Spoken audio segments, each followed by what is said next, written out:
Wolf Mountain. Chapter 1. Mascara Princess.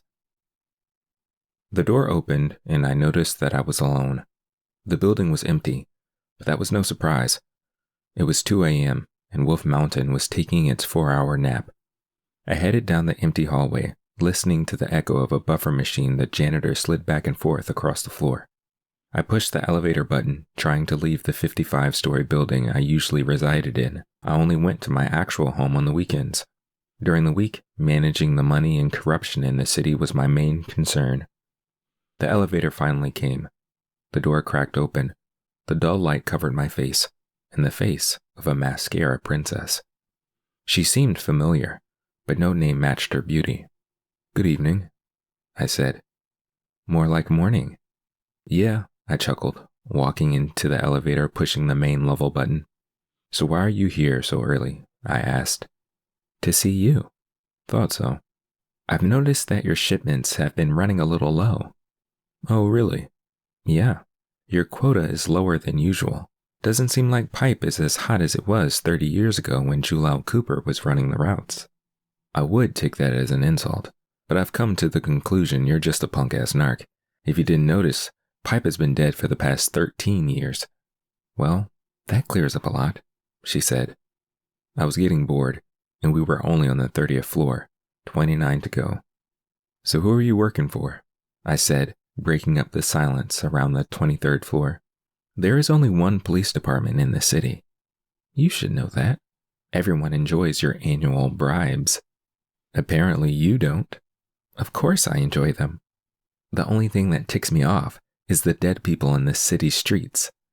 "Why don't you arrest me now?" I said, knowing she wouldn't dare to take the handcuffs out of her back pocket. She seemed in awe seeing me.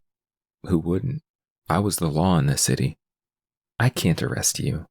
You know that." "Exactly," I thought. "Then why are we having this conversation?"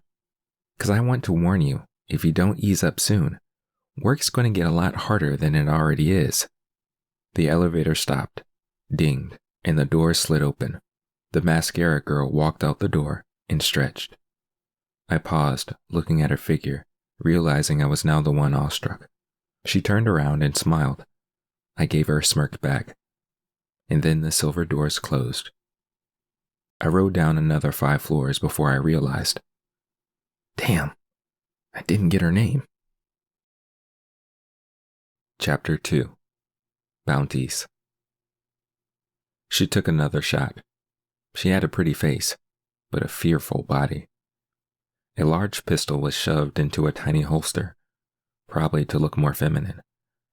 She had layered blue hair that stopped in the center of her neck. Her perfectly centered eyes matched her hair and clothes, except the large metal dome covering her right shoulder. I tried to see her breast, but the smoke and dim lights covered them. "Another round," she said, slamming a shot glass face down on the bar. She had consumed 23 whiskey shots and wanted to keep going. It was obvious that she was used to this kind of punishment. "I think you've had enough," I said, pouring one more whiskey shot. She played with the smooth brim of the glass, creating a whining sound that slowly sliced through the bar. A few billiard balls smacked in the background before the whining was the only sound resonating in the smoke-congested pub. "How are you going to tell me?" She stared, taking another shot, then gently placing the glass back on the bar. "How much I'm willing to take. Your piss alcohol can suffice majority of the women in here.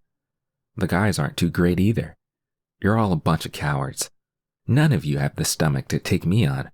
It's pathetic," she said before she was cut off by Titan, a large customer that sat in the darkest corner of the pub. "You should shut your mouth, lass." He got up and took several gigantic steps to her stool. "You might wish for more than you can handle." He placed his large hand on her right shoulder, covering the metallic dome and the majority of her right and upper chest area. He twiddled his fingers, invading her privacy and fondling her breast. She smiled and began making the glass whine again. The pub still stood silent as Titan released a bellowing cry, matching the sound of the glass.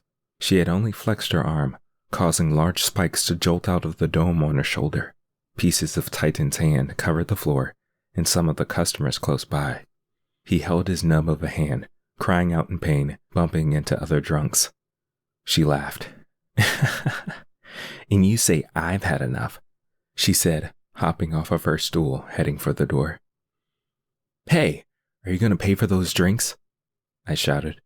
She stopped and replied, Put it on my tab. I'll be here for a while. There are plenty of bounties in Wolf Mountain.